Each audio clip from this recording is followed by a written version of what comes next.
দেশের বাইরে আমার কোনো ঠিকানা নেই, এটাই হলো আমার ঠিকানা। আসলে আমার নাতি নাতনিরা সব বিদেশে বাবা মার সাথে থাকে। বাংলাদেশের প্রধান দুটি জনপ্রিয় রাজনৈতিক দল হল আওয়ামী লীগ ও বিএনপি। আর এই দুই দলের দুই নেত্রী শেখ হাসিনা ও খালেদা জিয়া দীর্ঘদিন দুই দলের সভাপতিত্ব করেছেন। আওয়ামী লীগের সভাপতিত্ব করেছেন শেখ হাসিনা, আর বিএনপির সভাপতিত্ব করেছেন খালেদা জিয়া। তারা দলের প্রধান কর্ণধার হিসেবে দুজনেই প্রধানমন্ত্রীর দায়িত্ব পালন করেছেন। তবে শেখ হাসিনার তুলনায় খালেদা জিয়া কম সময় দেশের প্রধানমন্ত্রীর দায়িত্ব পালনকালে দেশের যেসব উন্নয়ন করেছেন তা কখনো ভোলার নয়। এখন প্রশ্নটি হচ্ছে, এই দুজনের মধ্যে বাংলাদেশে কে বেশি উন্নয়ন করেছে? খালেদা জিয়া বাংলাদেশের বেশি উন্নয়ন করেছে নাকি শেখ হাসিনা বাংলাদেশের বেশি উন্নয়ন করেছে? এ সম্পর্কে আপনারা অনেকেই জানতে চান। এজন্য আজকের এই ভিডিওটিতে আপনাদের সামনে তুলনামূলকভাবে আলোচনা করব দেশের উন্নয়নে শেখ হাসিনা ও খালেদা জিয়ার মধ্যে কে এগিয়ে, কে বেশি দেশের উন্নয়নে কাজ করেছে। তাছাড়া আরও জানাবো বাংলাদেশে খালেদা জিয়ার জনপ্রিয়তা বেশি নাকি শেখ হাসিনার জনপ্রিয়তা বেশি। তো চলুন আর কথা না বাড়িয়ে ভিডিওটি শুরু করি। তবে বন্ধুরা, ভিডিওটি শুরু করার পূর্বে অনুরোধ রইল, ভিডিওটিতে একটি লাইক দিয়ে শুরু থেকে শেষ পর্যন্ত দেখুন। প্রথমে জানিয়ে দেব বাংলাদেশের সাবেক প্রধানমন্ত্রী শেখ হাসিনার উন্নয়নমূলক কাজ সম্পর্কে।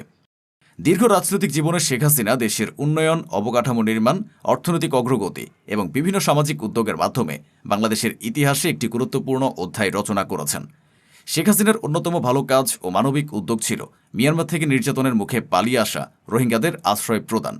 মানবিক বিবেচনায় লাখো রোহিঙ্গাকে বাংলাদেশে আশ্রয় দেওয়ার সিদ্ধান্ত আন্তর্জাতিক মহলে ব্যাপক প্রশংসা লাভ করে। এই উদ্যোগের ফলে বিশ্বব্যাপী বাংলাদেশ একটি মানবিক রাষ্ট্র হিসেবে নতুনভাবে পরিচিতি পায়। শেখ হাসিনার আরেকটি ভালো ও উন্নয়নমূলক উদ্যোগ হল দেশব্যাপী মডেল মসজিদ ও ইসলামিক সাংস্কৃতিক কেন্দ্র নির্মাণ।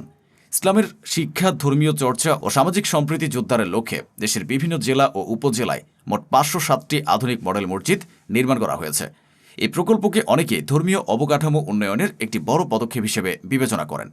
শেখ হাসিনার শাসনামলের সবচেয়ে আলোচিত উন্নয়ন প্রকল্পগুলোর একটি হল পদ্মা সেতু নির্মাণ।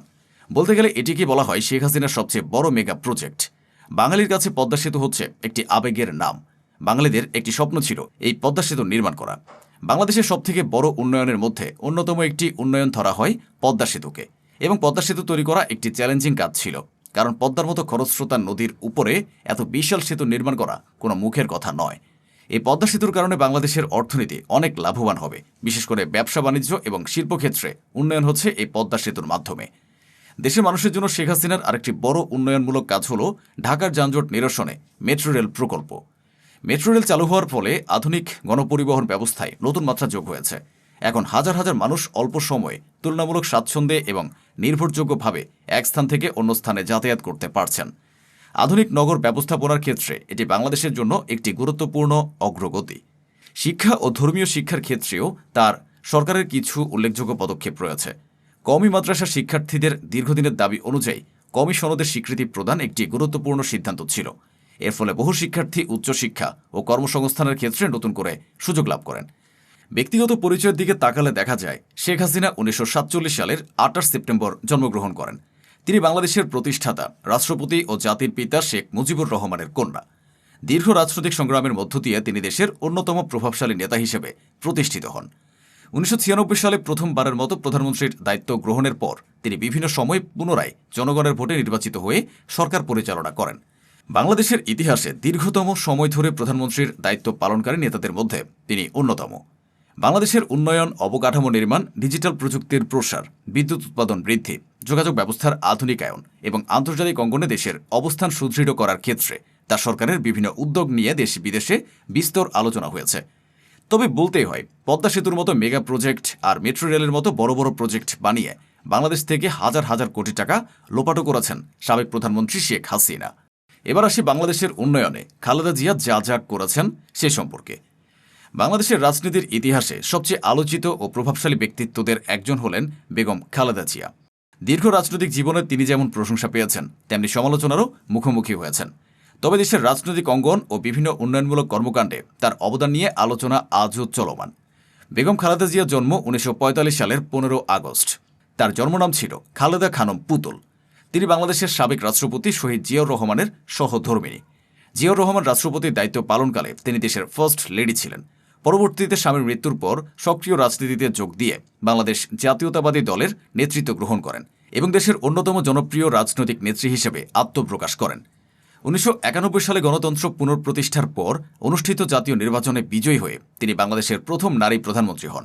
শুধু বাংলাদেশেই নয়, মুসলিম বিশ্বের প্রথম সারির নারী সরকার প্রধানদের মধ্যেও তার নাম উল্লেখযোগ্য।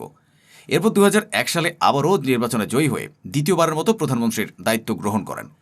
খালেদা জিয়ার শাসনামলের অন্যতম আলোচিত ও দেশের উন্নয়নমূলক উদ্যোগ ছিল র্যাপিড অ্যাকশন ব্যাটালিয়ন বা র্যাব গঠন। তিনি বাংলাদেশের মধ্যে র্যাব গঠন করেছেন। যেমনটা জানেন, 2001 সাল থেকে 2003 সালের মধ্যে বাংলাদেশের দুর্নীতি অনেক বেড়ে যায়। পত্রিকার পাতা খুললে চারিদিকে শুধু অন্যায় আর অন্যায়। তখন বাংলাদেশের চারিদিকে শুধু হত্যাকাণ্ড আর হত্যাকাণ্ড। তখন বাংলাদেশের ঢাকা নিয়ন্ত্রণ করত 25 থেকে 30 জন সন্ত্রাসী। সে সময় জঙ্গিবাদও মাথাচাড়া দিয়ে উঠেছিল। আর সে সময় বেগম খালেদা জিয়া দারুণ একটি সংগঠন গড়ে তোলেন। এই সংগঠনের নাম ছিল র্যাব, মানে হচ্ছে র্যাপিড অ্যাকশন ব্যাটালিয়ন। সে সময় ঢাকার কুখ্যাত কিছু মাস্তানের নাম ছিল পিচ্ছি হান্নান, কালা জাহাঙ্গীর, লিয়াকত জিসান এবং প্রকাশ কুমার। এবং এসব সন্ত্রাসীর নাম শুনলে সে সময় পুরো ঢাকা কাঁপত। এবং সন্ত্রাসীদের মোকাবেলা করার জন্য Begum Khaleda Zia rapid action battalion প্রতিষ্ঠা করেন। এই র্যাপিড অ্যাকশন ব্যাটালিয়নের মাধ্যমে বেগম খালেদা জিয়া অনেক সন্ত্রাসী দমন করেছেন। বড় বড় সন্ত্রাসীদের বিচারের আওতায় নিয়ে এসেছিলেন বেগম খালেদা জিয়া। খালেদা জিয়ার আরও একটি ভালো কাজ হচ্ছে দুর্নীতি দমন কমিশন প্রতিষ্ঠা করা। খালেদা জিয়ার শাসনামলে প্রচুর পরিমাণে দুর্নীতি হতো। দুর্নীতি প্রতিরোধ করার জন্য তিনি দুর্নীতি দমন কমিশন প্রতিষ্ঠা করেন। দুর্নীতির বিরুদ্ধে কার্যকর ব্যবস্থা গ্রহণ এবং একটি স্বাধীন প্রতিষ্ঠান গড়ে তোলার লক্ষ্যে এই কমিশন প্রতিষ্ঠা করা হয়। পরবর্তীতে দুদক দেশের অন্যতম গুরুত্বপূর্ণ সাংবিধানিক প্রতিষ্ঠানে পরিণত হয়। অবকাঠামো উন্নয়নেও খালেদা জিয়া সরকারের ভূমিকা উল্লেখযোগ্য। দেশের বিভিন্ন অঞ্চলে সড়ক, সেতু ও কালভার্ট নির্মাণের মাধ্যমে যোগাযোগ ব্যবস্থার উন্নয়নে কাজ করা হয়। যমুনা বহুমুখী সেতু প্রকল্প বাস্তবায়নের ধারাবাহিকতায় তার সরকারের সময়েও গুরুত্বপূর্ণ অগ্রগতি অর্জিত হয়। তার সময় যমুনা সেতু 80% কাজ সম্পন্ন হয় এবং উত্তরবঙ্গ সহ দেশের অর্থনীতিতে দীর্ঘমেয়াদী ইতিবাচক প্রভাব ফেলেছে। শিক্ষাখাতে তার সরকারের অন্যতম বড় উদ্যোগ ছিল মেয়েদের শিক্ষার প্রসার। মাধ্যমিক পর্যায়ে ছাত্রীদের জন্য বিনামূল্যে বেতন, পড়াশোনার সুযোগ ও বিভিন্ন সহযোগিতামূলক কর্মসূচি চালু করা হয়। এর ফলে নারী শিক্ষার হার বৃদ্ধি পায় এবং অনেক পরিবার তাদের মেয়েদের স্কুলে পাঠাতে আরও উৎসাহিত হয়। নারী উন্নয়ন ও ক্ষমতায়নের ক্ষেত্রে বিভিন্ন কর্মসূচি গ্রহণ করা হয়েছিল। আত্মকর্মসংস্থান, ক্ষুদ্র ঋণ সুবিধা এবং সামাজিক অংশগ্রহণ বৃদ্ধির মাধ্যমে নারীদের অর্থনৈতিকভাবেও আরও শক্তিশালী করার চেষ্টা করা হয়। রাজনৈতিক জীবনের নানা উত্থান পতন, আন্দোলন, সংগ্রাম ও চ্যালেঞ্জ মোকাবেলা করেও বেগম খালেদা জিয়া বাংলাদেশের রাজনীতিতে একটি গুরুত্বপূর্ণ নাম হয়ে আছেন। তার সমর্থকদের মধ্যে দেশের গণতন্ত্র, অবকাঠামো উন্নয়ন, নারী শিক্ষা এবং আইন শৃঙ্খলা রক্ষায় তার অবদান স্মরণীয় হয়ে থাকবে। 2 দফায় প্রধানমন্ত্রীর দায়িত্ব পালনকারী এ নেত্রী আজও বাংলাদেশের রাজনৈতিক ইতিহাসের একটি গুরুত্বপূর্ণ অধ্যায়। তার রাজনৈতিক জীবন, অর্জন এবং বিতর্ক সবকিছু মিলিয়ে তিনি বাংলাদেশের সবচেয়ে আলোচিত নেত্রীদের একজন হিসেবে ইতিহাসে স্থান করে নিয়েছেন। তো বন্ধুরা, ভিডিওটিতে উল্লেখিত উন্নয়নমূলক কার্যাবলীতে কে এগিয়ে, শেখ হাসিনা নাকি খালেদা জিয়া? শেখ হাসিনা ও খালেদা জিয়ার মধ্যে আপনি কাকে পছন্দ করেন কমেন্টে লিখে জানান তার নাম। ভিডিওটি ভালো লাগলে শেয়ার করুন এবং চ্যানেলটিতে নতুন হয়ে থাকলে সাবস্ক্রাইব করে বেল আইকনটি বাজিয়ে রাখুন। ধন্যবাদ।